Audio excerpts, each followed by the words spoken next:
I've been wanting to do a recording on, I guess you would say, my experience and experiences that I've had while I was, a traveling psychic, and for 15 years I traveled with psychics and mystics, and I went all over the East Coast doing psychic fairs, casinos, teaching at various places, at colleges. We even did readings at colleges for students and staff. And we did colleges in South Jersey several times. I also was at the 1980 Parapsychology, United States Parapsychology Conference in Atlantic City. And I worked there as well. And I remember that they had a machine that told you whether you were in an altered state of consciousness. And the machine didn't go off most of the day. And they asked me if I would hold the prongs or the electrodes and do a reading for somebody while I was holding the machine. And the machine went off instantly. I was very easy for me and natural for me to go into an altered state of consciousness. So that proved to me that I do this, even though I feel it when I do it. I actually feel that my brain waves or whatever actually changing as I read somebody.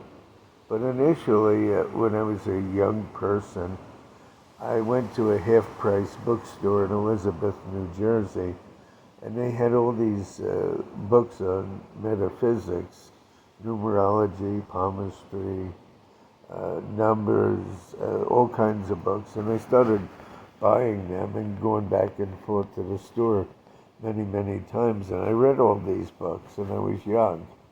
And then I joined a palmistry class in Kenilworth, New Jersey, taught by a person called Van Worth, and she was an older lady, and her name was Thelma Van Worth, and I joined the palmistry class, and after a few weeks of my participation, she had me teach the class in palmistry. She said I knew more about it than she did. And then she had me teach a numerology class, and I said, I don't know anything about numerology.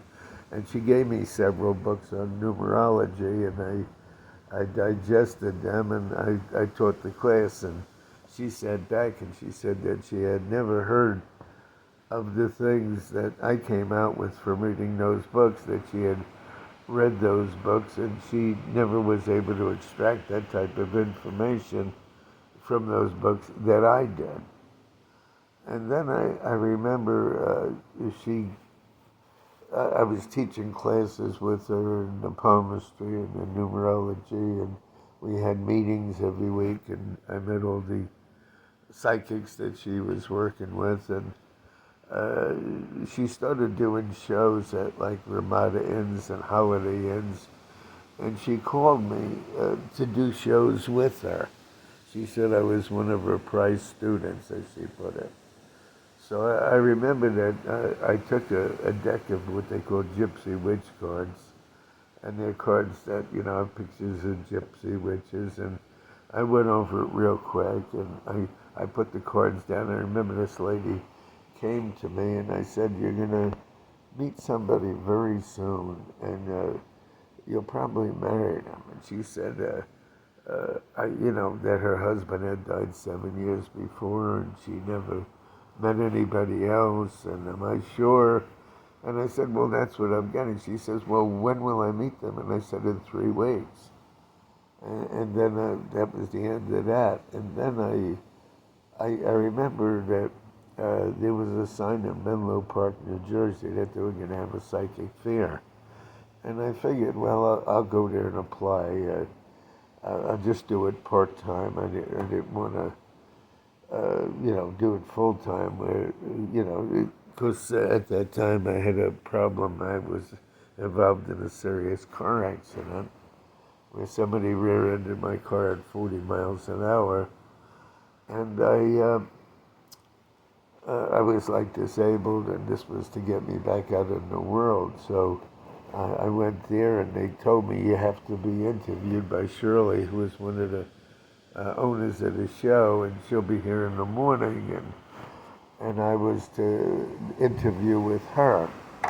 And I said, oh, fine, I'll do it. So when I got there were two girls there, and they were to be interviewed before me. They had showed up probably a little early, and yet I was early. So this lady, Shirley, comes in, a short blonde lady, very attractive, all kinds of jewelry. She owns these shows. They would have like 3 different psychic fairs going on the same day in different states, like Massachusetts, Virginia, Pennsylvania, New York. You know, that was part of the circuit. So this heavyset lady got up there, and she had all these beads around her neck, and you know, she was what you expect a psychic lady to look like. And Shirley was arguing with her, and she finally went away. And I noticed that she was sweating at the back of her neck.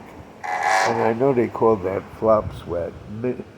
Comedians get that when they're telling jokes and the jokes aren't going over with people. The back of their blouse or shirt or whatever the comedian starts getting wet with perspiration because the jokes aren't going over. Well, she had that.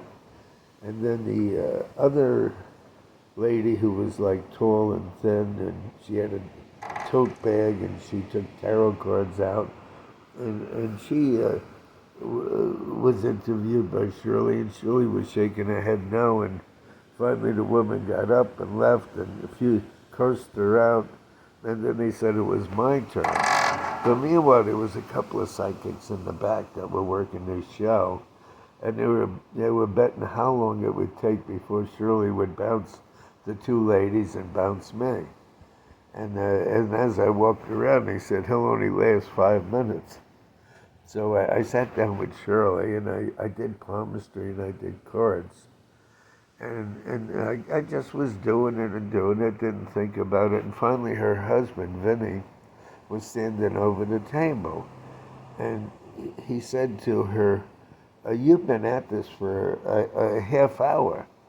Why is it taking so long? She said, well, he's totally accurate, and he doesn't ask any questions. He just tells you what he sees.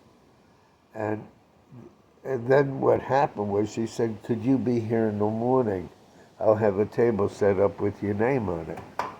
And I said, fine, you know, and I was doing palmistry and cards, you know, with these various people. And then at the end of the week, she came over to me and said, you know, you've been getting a lot of requests. She said, it's very rare when somebody starts to do mall shows that they get requests. And I said, oh, really? She said, well, look, we're doing a show in Massachusetts next week, and it's a busy show. How would you like to go there? I said, well, how am I going to get there? I don't know how to get to Massachusetts. She said, I'll have somebody pick you up, and it won't cost you any money, you know. But you got to take care of your own hotel accommodations or at a motel or whatever. But you'll be real busy. You'll do well. So the person picked me up, and then I wound up traveling for the next 15 years. But that's only part of my story. Of course, there's a lot more stories of when I volunteered with the Water Witch, and I found out he was a famous dowser. And I met Dusty Bunker along the way, who wrote the Divine Triangle, and that's a story in itself.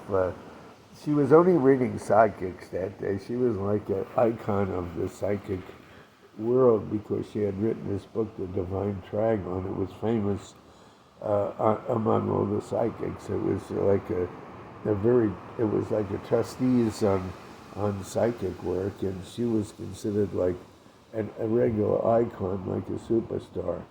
So they all were getting readings from her, and she was telling them about their lives. And I sat down with her, and she dealt out the cards, and then she said, "Well, what are you doing here?" I said, "Well, no, I'm just want to see what you say." And she says, "Yeah, but I never thought I would have somebody like you in front of me." I said, "Well, what does that mean?" And she said, "When I dealt out these cards, they came out in perfect order, like they would out of a new deck." And she says, "That only happens with a high mystic. And high mystics usually don't get readings from anybody." And she says, "You know what you're supposed to do with your life." I said, "What?" She says, "You're supposed to be giving the public insights and people and the community." So she says, "You're not supposed to be getting readings because you can practically read yourself." And I'll never forget that day. That was the day I met Dusty Bunker. And I continued traveling, and it was an interesting life. I met some of the most unusual people in the world.